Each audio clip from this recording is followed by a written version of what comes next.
فأعوذ بالله من الشيطان الرجيم بسم الله الرحمن الرحيم ليس عليك هداهم ولكن الله يهدي من يشاء وما تنفقوا من خير فلأنفسكم وما تنفقون إلا ابتغاء وجه الله وما تنفقوا من خير يوفى إليكم وأنتم لا تظلمون.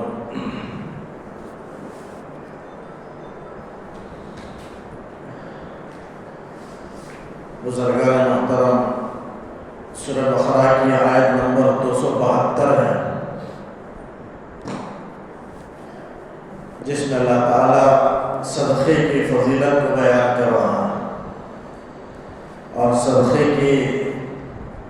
ایک تاکید ہے صدقے کے اعتبار سے. فرمایا لیس علیک ھداھم ولکن اللہ یہدی من یشاء. اے نبی صلی اللہ علیہ وسلم، آپ کی ذمہ داری ان کو ہدایت دینا نہیں ہے، ہدایت پر لانا، ان کو ہدایت دینا یہ آپ کی ذمہ داری نہیں ہے. آپ کی ذمہ داری تو رہنمائی کرنا ہے. اللہ تعالیٰ ہدایت جسے چاہتا ہے دیتا ہے، ولیکن اللہ یہدی من یشاء. تو آپ کی ذمہ داری صرف رہنمائی. اب اس کا یہ مطلب نہیں ہے کہ ہدایت جب آپ صلی اللہ علیہ وسلم کے ذمہ نہیں ہے تو ہدایت نہیں دینا چاہیے. ہدایت کی نفی نہیں ہے، بلکہ ہدایت کا دو معنی ہے. ایک ہدایت کی طرف رہنمائی کرنا اور ایک ہے ہدایت تک پہنچانا، ایصال المطلوب. تو مطلوب یعنی ایمان میں داخل کرانا، یہ ایصال المطلوب ہے. اس کی نفی ہے کہ آپ کے یہ ذمہ نہیں ہے ایمان میں داخل کرانا، بلکہ ایک ہدایت کا دوسرا معنی ہے ارادۃ الطریق، راستہ دکھانا، رہنمائی کرنا، ہدایت کا راستہ بتانا. یہ تو آپ کی ذمہ داری ہے. تو اس کا یہ مطلب نہیں ہے کہ بالکل ہدایت نہ دی جائے، بلکہ ہدایت میں داخل کرانا یہ اللہ کی ذمہ داری ہے، لیکن ہدایت کے راہ بتانا یہ آپ کی ذمہ داری ہے. تو اللہ تعالیٰ نے کہا کہ آپ کی ذمہ داری تو صرف ہدایت کے راستے کو بتانا، رہنمائی کرنا ہے، لیکن اللہ تعالیٰ جسے چاہتا ہے ہدایت دیتا ہے. وَمَا تُنْفِقُوا مِنْ خَيْرٍ فَلِأَنفُسِكُمْ. جو بھی مال تم خرچ کرو وہ اس میں تمہارا ہی فائدہ ہے، اپنے ہی نفع کے لیے، اپنے ہی فائدے کے لیے تم اللہ کے راستے میں مال کو خرچ کرتے ہو. وَمَا تُنْفِقُوا مِنْ خَيْرٍ، جو بھی خیر سے مراد یہاں مال ہے. تو جو بھی مال تم خرچ کرو تو فَلِأَنفُسِكُمْ، اس کا نفع تمہیں خود کو ہوگا. تو خود اپنے لیے تم صدقہ کر رہے ہو، مال کو اللہ کے راستے میں دے رہے ہو. اب یہاں پر اللہ تعالیٰ نے مال کو خیر سے تعبیر کی. خیر کے معنی بھلائی، اچھائی. اب بھلائی ہے، اللہ نے مال کو خیر سے تعبیر کیا. تو معلوم ہوا مال بذات خود کوئی بری چیز نہیں ہے، مال کو اللہ نے خیر کہا. تو بندے کے لیے بھی مال خیر ہوگا، لیکن 3 موقعوں پر. آدمی مال کو حاصل کرنے کا طریقہ اس کا ٹھیک ہو، درست ہو، جائز طریقے سے مال کو حاصل کرے، اور خرچ کرنے کا طریقہ بھی ٹھیک ہو، ناجائز میں فضول خرچی میں آدمی مال کو خرچ نہ کرے. اور مال کے تیسری چیز، مال کے اندر جو حقوق ہیں، مفروضہ فرض حقوق، واجب حقوق ہیں، ان کو ادا کر دے. تو اگر فرض اور واجب حق ادا کر دیا، مال کو صحیح طریقے سے حاصل کیا، صحیح جگہ پر مال کو خرچ کیا، تو اب مال اس کے لیے خیر ہی خیر ہے،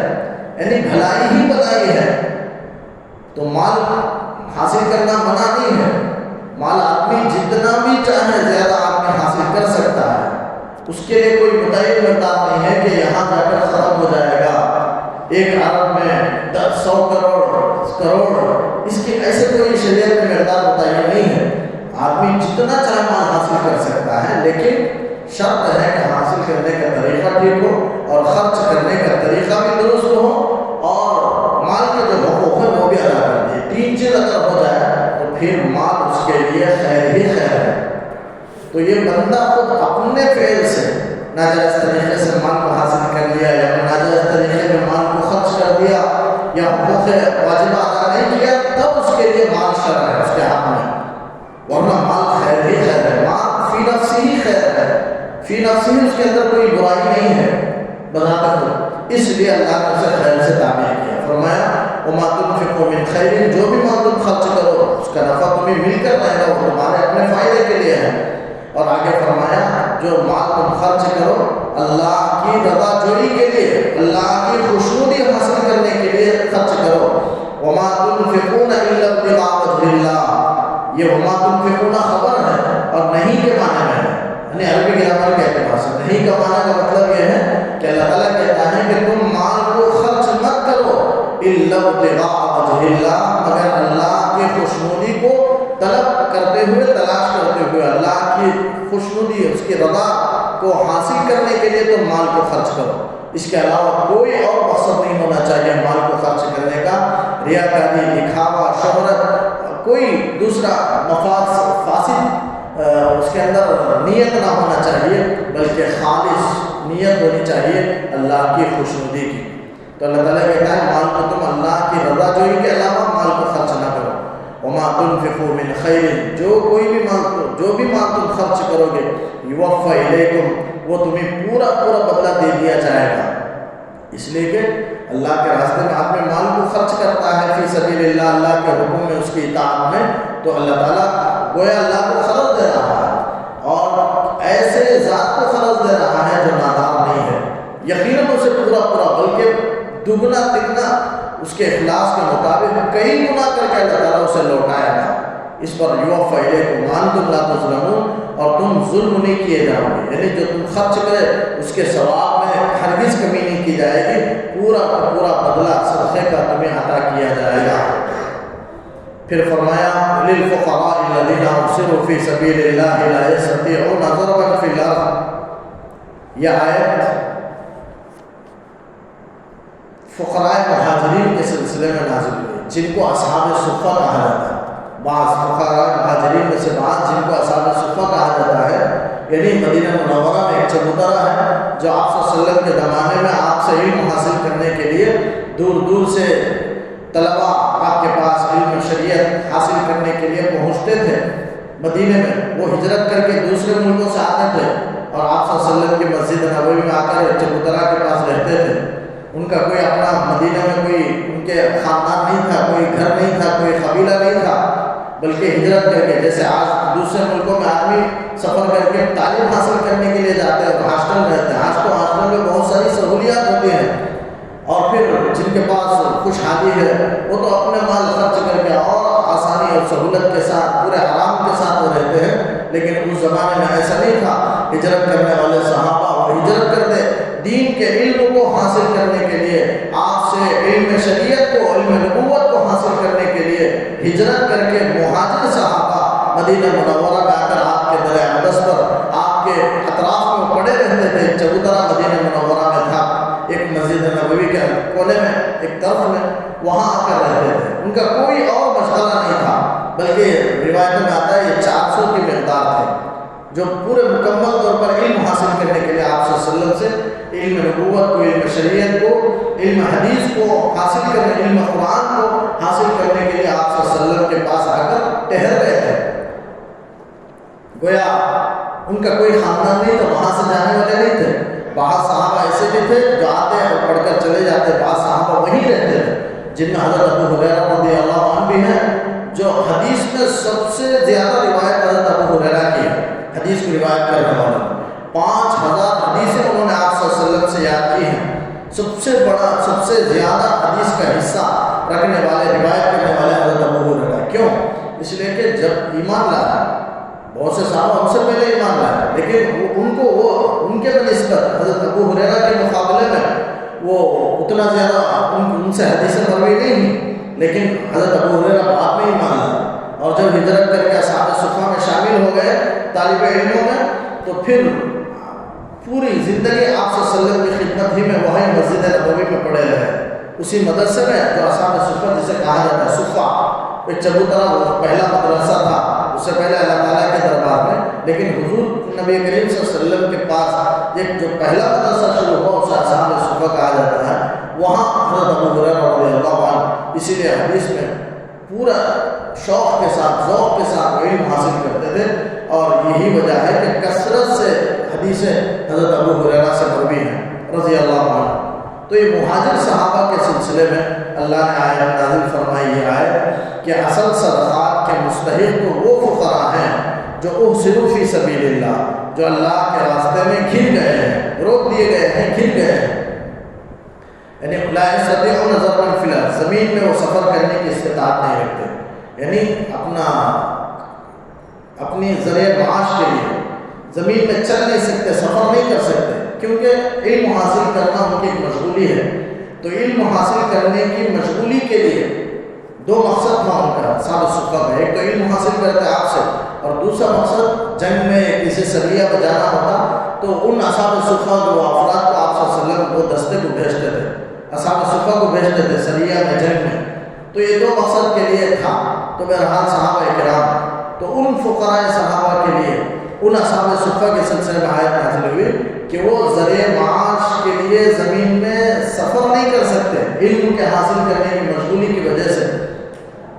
لیکن وہ کسی سے مانگتے بھی نہیں۔ تو اللہ نے اس آیت کو نازل کر کے بتایا کہ مدینے میں جو صاحب وسعت حضرات ہیں ان کو خیال کرنا چاہیے، فقراء کو، ان طالب علموں کا خیال رکھنا چاہیے۔ اطراف میں مدینے میں جن کے کھجور کے باغ ہیں، جو زراعت کرنے والے، محنت کرنے والے اور جو مزدوری کرنے والے، جن کے پاس جو صاحب مال ہیں، زائد مال ہو، اسے لا کر کے وہ اصحاب صفہ کو دے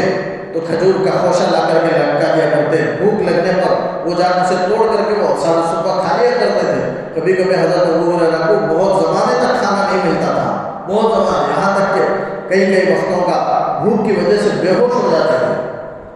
یہ عالم تھا بہرحال حضرت ابو ہریرہ رضی اللہ عنہ۔ تو اللہ نے آیت نازل کر کے بتایا کہ ان کا بھی خیال رکھنا چاہیے۔ تو اس سے مفسرین نے لکھا ہے کہ دینی علوم حاصل کرنے والے طلباء کرام علماء وہ بھی اس میں داخل ہیں کہ اگر وہ مستحق ہے تو ان کا خیال رکھنا چاہیے، وہ نہیں مانگیں گے، اس لیے کہ وہ دینی علم حاصل کرنے والوں کا یہ اخلاق ہے کہ وہ کسی کے سامنے ہاتھ پھیلانے کو خودداری کے خلاف اور عزت نفس کے خلاف سمجھتے ہیں،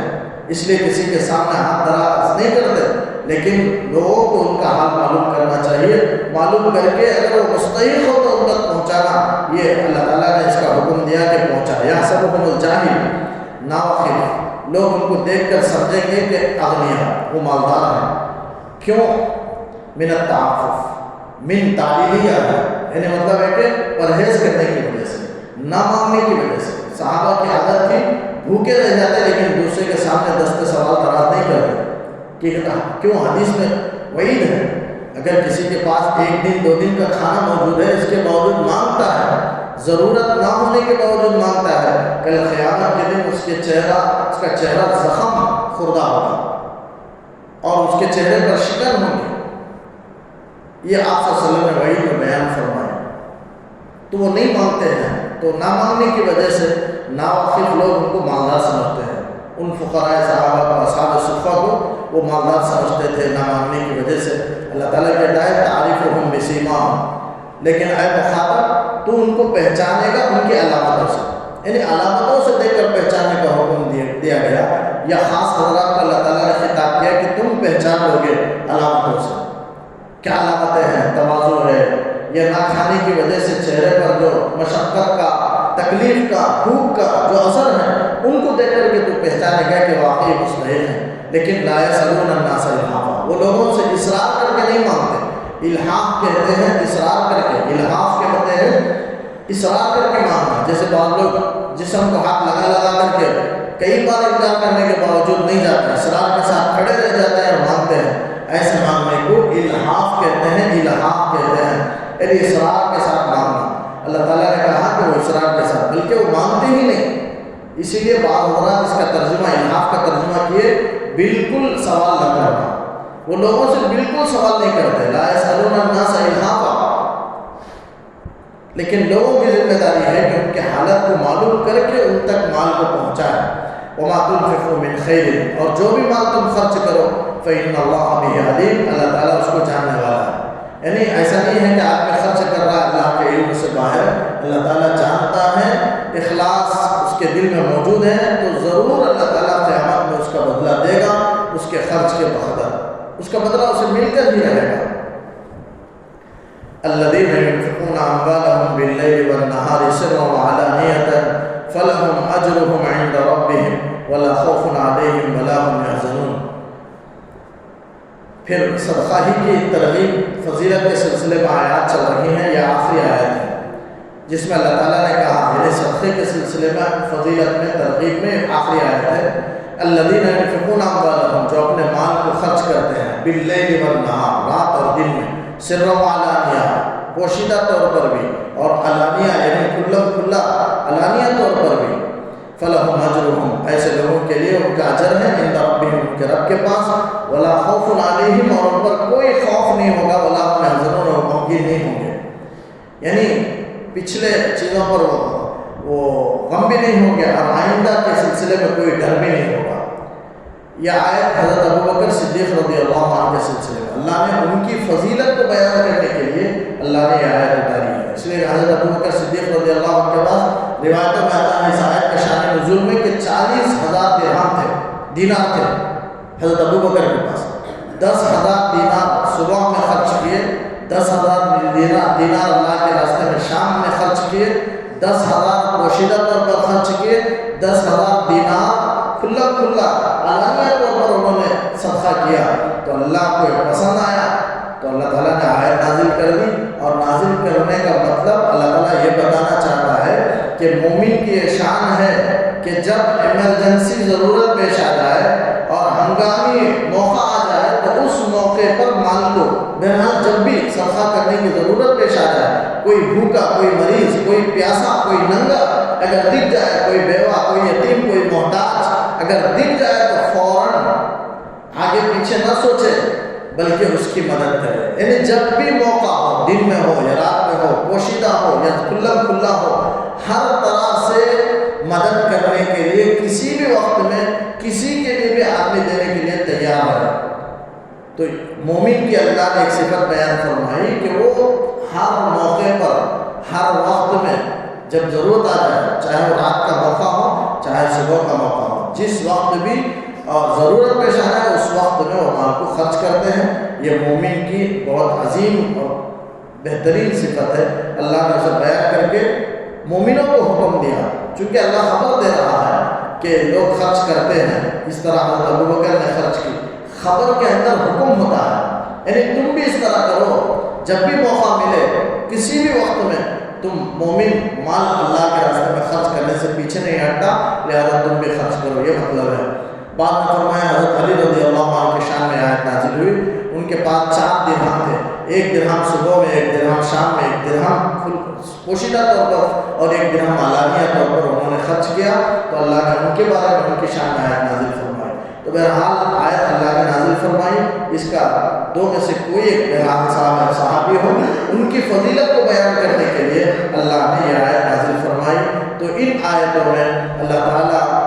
صدقے کی ترغیب دیا اور صدقے کی فضیلتوں کو بیان کیا کہ صدقہ سے اللہ تعالیٰ مال کو بڑھاتا ہے، صدقہ سے اللہ کی رضامندی حاصل ہوتی ہے، صدقہ سے انسان اپنی بیماری کا علاج کر سکتا ہے، صدقہ اللہ کے غضب اور غصے کو ٹھنڈا کر بجھا دیتا ہے، اللہ کے غصے کو وہ صدقہ ٹھنڈا کر دیتا ہے۔ لہذا صدقہ کوئی مصیبت صدقے سے پھان کر انسان کو نہیں آ سکتی، صدقہ اس مصیبت کو روک دیتا ہے۔ صدقے کی بے شمار فضیلتیں ہیں، اس تھوڑے سے وقت میں ان کو بیان نہیں کیا جا سکتا، اس سے پہلے باتیں آ گئی۔ الذین یأکلون الربا لا یقومون الا کما یقوم الذی یتخبطہ الشیطان من المس۔ یہاں سے اس آیت میں، کل یہاں سے 6 آیتوں میں اللہ تعالیٰ سود کی حرمت کو بیان کیا، سود کے نقصان کو، اس کی حرمت کا اللہ نے اعلان کیا، اور اس پر جو سخت وعید ہے اللہ نے اس کا تذکرہ کیا۔ 6 آیات، چونکہ آدمی کو ضرورت ہوتی ہے تو ضرورت پورا کرنے کے لیے، کوئی غربت نادار فقیر انسان کی ضرورت کو کہ پورا ہونے کے لیے 3 طریقے ہیں۔ ایک طریقہ تو صدقہ ہے کہ صدقہ دینے والا وہ اپنے مال کے کم ہونے کو اللہ کی رضا کے لیے برداشت کر لیتا ہے اور بغیر کسی معاوضے کے دوسروں کو اپنا مال دیتا ہے، اسے صدقہ کہتے ہیں اللہ کی رضا کے لیے،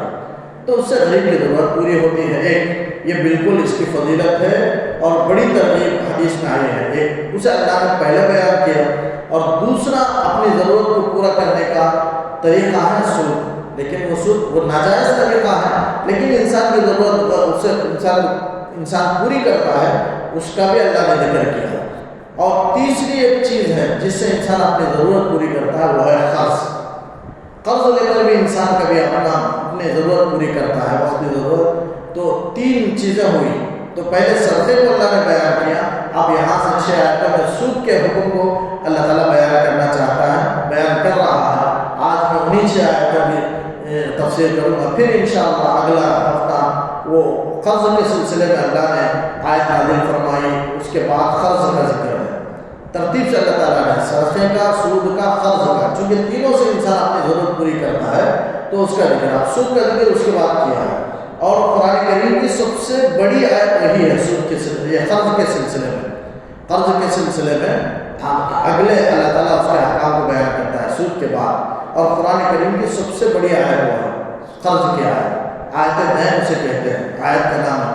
اس سے پہلے اللہ تعالیٰ سود 6 آیتوں میں سود کی حرمت کو اللہ تعالیٰ نے بیان کیا، کہا الذین یأکلون الربا، جو بالکل یہ طریقہ ناجائز ہے،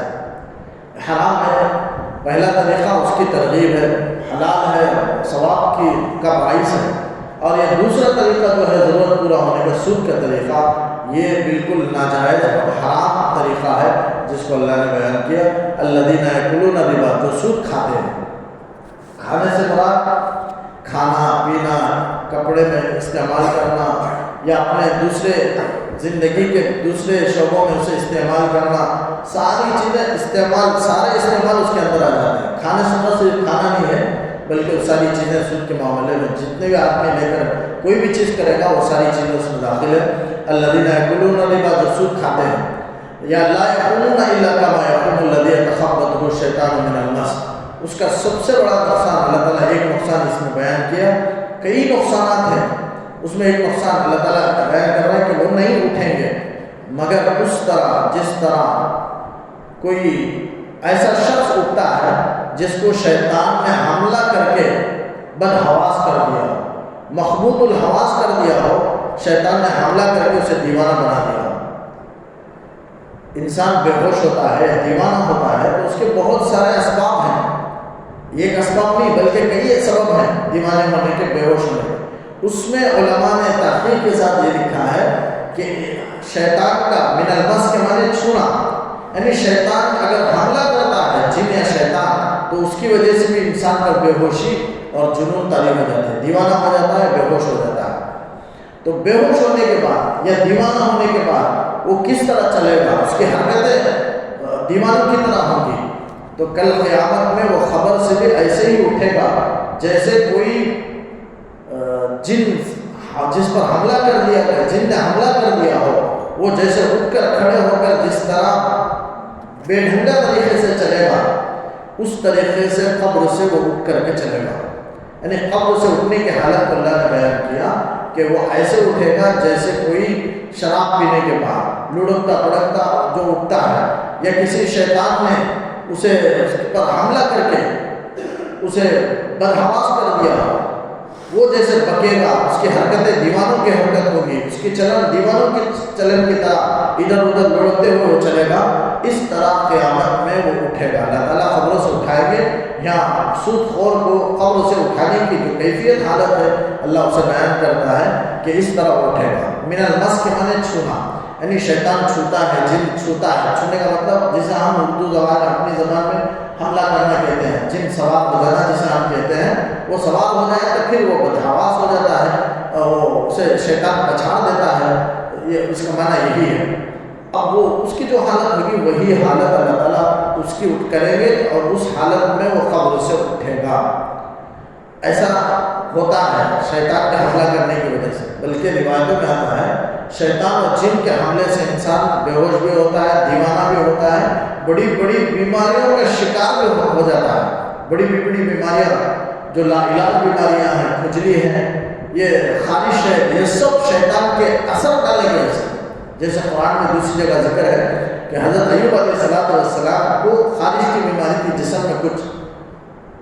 8 سال تک بیمار رہے ہو، خارش کی بیماری۔ وہ کیسے آئی؟ ایک مرتبہ وہ عبادت کر رہے تھے، وہ تو اللہ کے بندے پیغمبر ہیں، نبی ہیں، تو شیطان اور فرشتوں کے درمیان مکالمہ ہوا، فرشتے نے کہا کہ دیکھو اللہ کا کیسا کتنا پیارا بندہ ہے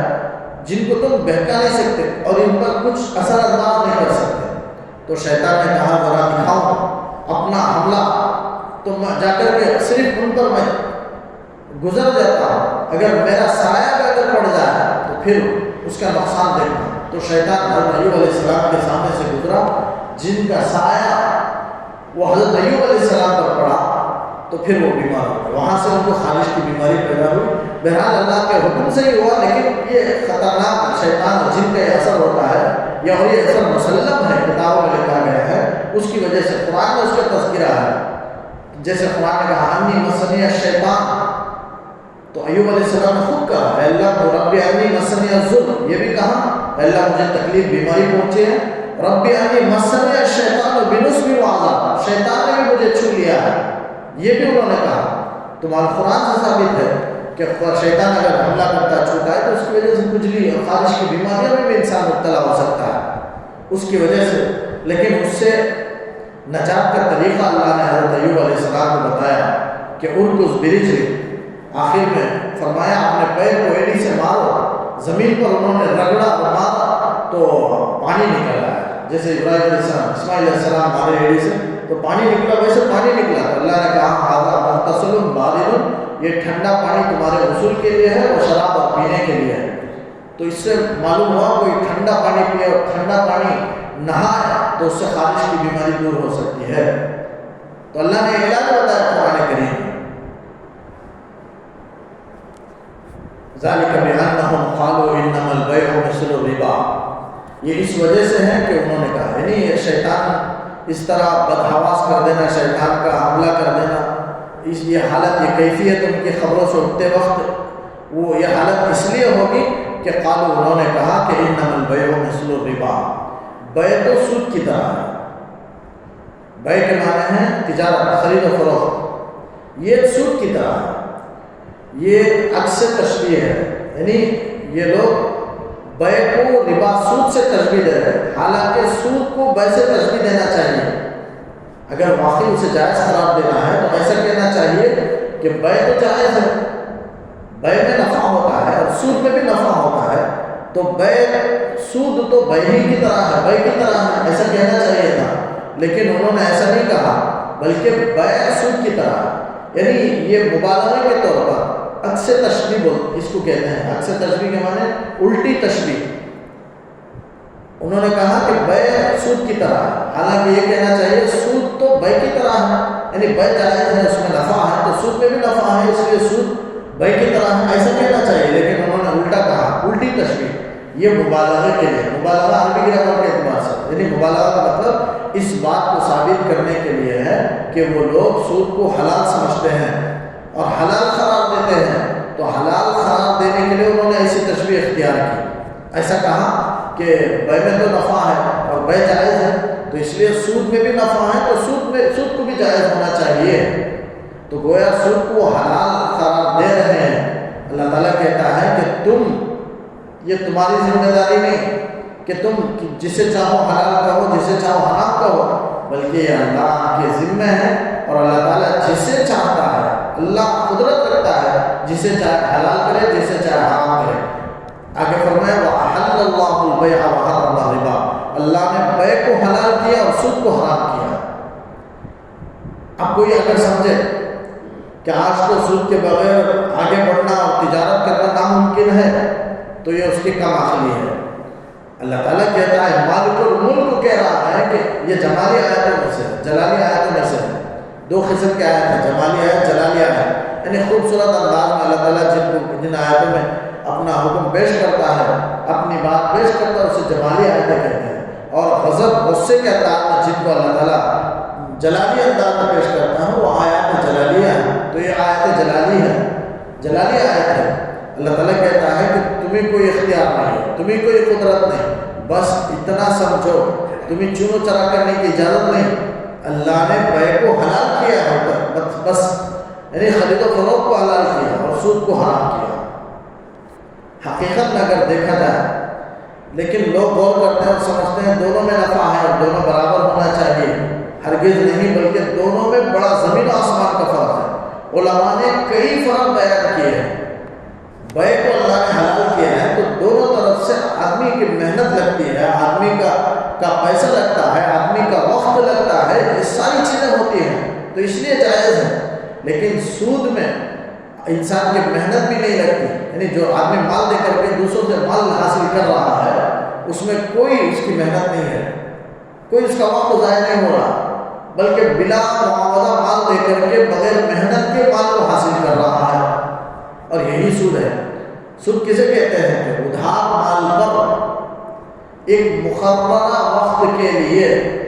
زیادہ کر کے لینے کو، مال پر زیادہ کر کے لینے کو، مثلا 1 لاکھ دے دیا، 1 مہینے کے لیے متعین کر دیا وقت کو، اور اس کے بعد وہ 1,02,000 لے رہا ہے، 1,05,000 لے رہا ہے، 1,10,000 لے رہا ہے، تو 1 لاکھ پر جتنا زیادہ ہے وہ زیادتی کو ہی ربا کہتے ہیں۔ ربا کے معنی ہی زیادتی، تو یہ مال میں، نقد میں، ادھار میں یہ زیادتی، اسی کو ربا کہتے ہیں۔ اور ربا 2 قسم کا ہے، ربا النسیٰ ایک ہے، ربا الفضل ایک ہے۔ ربا النسیٰ یعنی ادھار میں زیادہ کر کے لینا، مال میں خود میں زیادہ کر کے لینا، یہ صرف ربا النسیٰ ہے، اس کو یہاں اللہ تعالیٰ نے قرآن میں بیان کیا ہے۔ اور ایک ہے ربا الفضل، ربا الفضل کہتے ہیں، وہ حدیث میں اس کی حرمت ہے،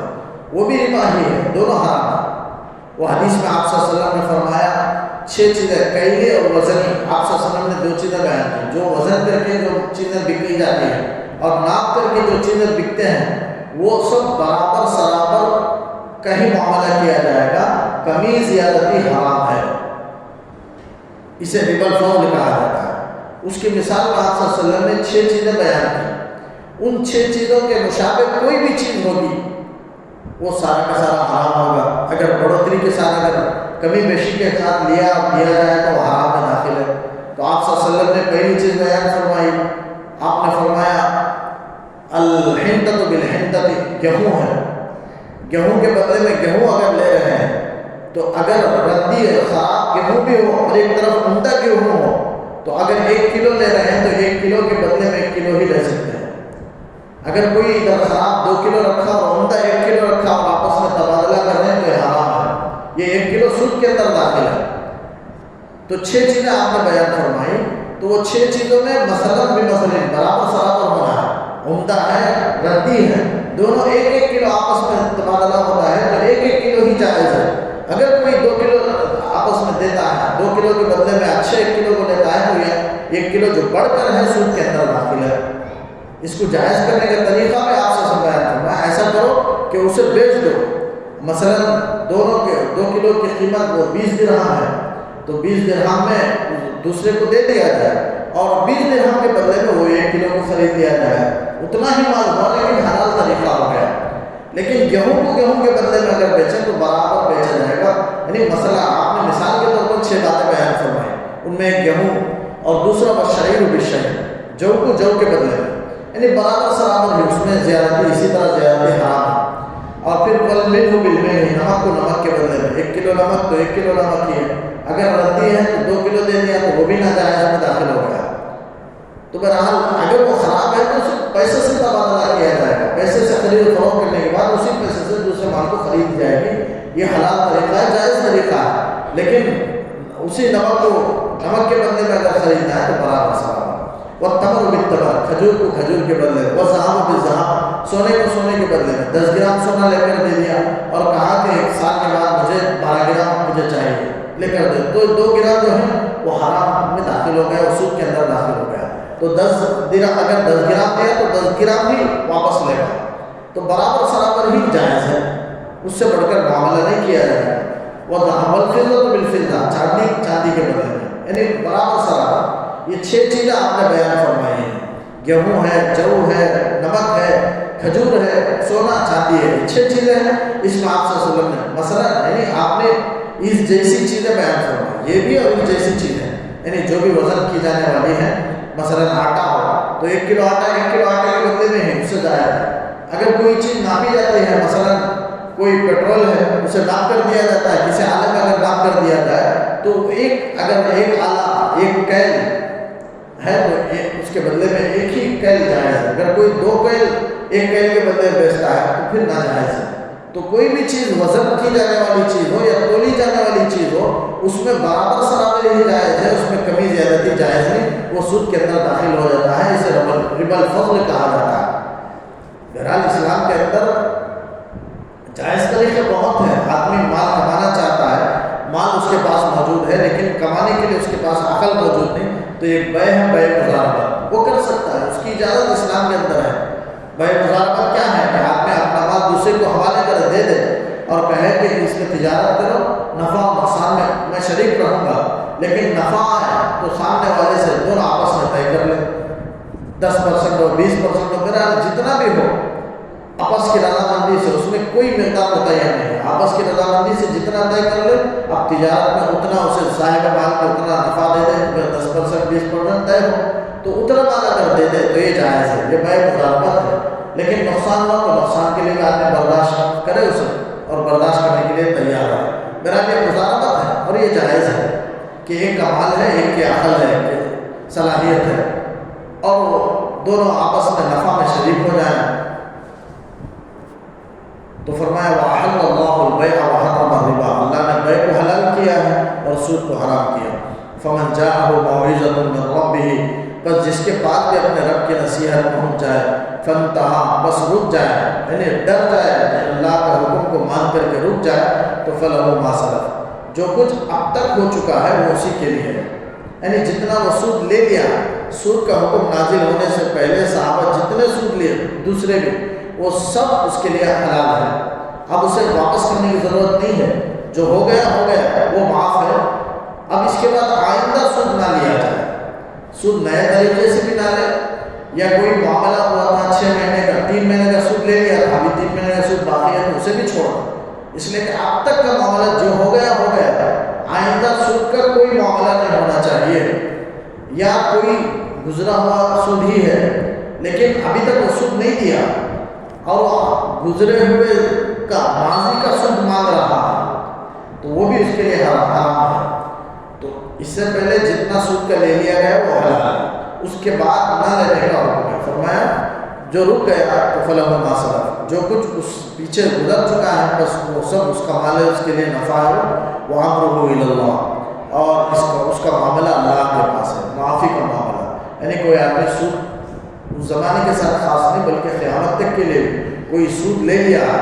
لیکن جاننے کے بعد اللہ سے توبہ کر لیتا ہے تو آپ اس کا معاملہ، معافی کا معاملہ اللہ کے حوالے ہے، یعنی کوئی آدمی یہ نہیں کہہ سکتا کہ اس نے جھوٹی توبہ کی ہے، یا کسی کو یہ حق ہی حاصل نہیں ہے کہ اس توبہ کرنے والے کے خلاف بات کرے، اس کی غیبت کرے، یہ کسی کے لیے حق نہیں ہے، بلکہ اس کی توبہ کر لیا تو اس کی معافی کا معاملہ اللہ کے حوالے ہے۔ اسی کو فرمایا وَأَمْرُهُ إِلَى اللَّهِ، اس کا معافی کا معاملہ اللہ کے حوالے ہے۔ وَمَنْ عَادَ، جو کوئی سود کی طرف لوٹ آئے، فَأُولَٰئِكَ أَصْحَابُ النَّارِ، پس وہ دوزخی ہیں، ہم فیہا خالدون، وہ اس میں ہمیشہ رہیں گے۔ اب ہمیشہ رہنا کیا ہے؟ ہمیشہ تو کافر ہی رہتا ہے جہنم میں، لیکن یہاں اللہ تعالیٰ نے سود کھانے والے کے لیے توبہ کرنے کے بعد پھر دوبارہ سود لے اور لوٹ آئے تو دوزخی فرمایا اس میں، اور ہمیشہ کا اللہ نے حکم دیا، فرمایا ہم فیہا خالدون، اس میں ہمیشہ رہیں گے۔ مطلب علماء مفسرین نے لکھا ہے سود کو کوئی حلال سمجھے تو کافر ہو جاتا ہے،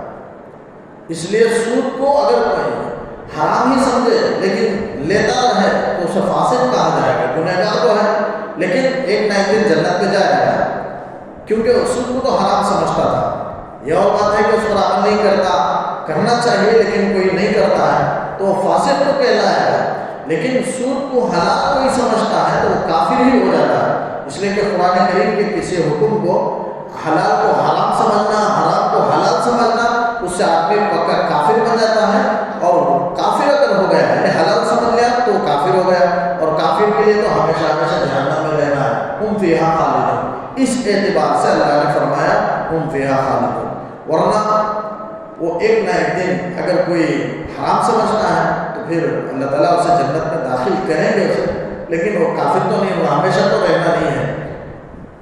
یا اس کی مذمت کو اللہ نے بہت اس کے سخت اس کی مذمت ہے، اس کی برائی ہے، اس کی برائی کو بیان کرنے کے لیے اللہ نے اس طرح کہا۔ چونکہ وقت ہو گیا، انہیں آیات پر میں اپنی بات ختم کرتا ہوں۔ اللہ تعالیٰ سے دعا ہے کہ اللہ تعالیٰ اس کا حلال نصیب فرمائے، حرام رزق سے ہم سب کی حفاظت فرمائے۔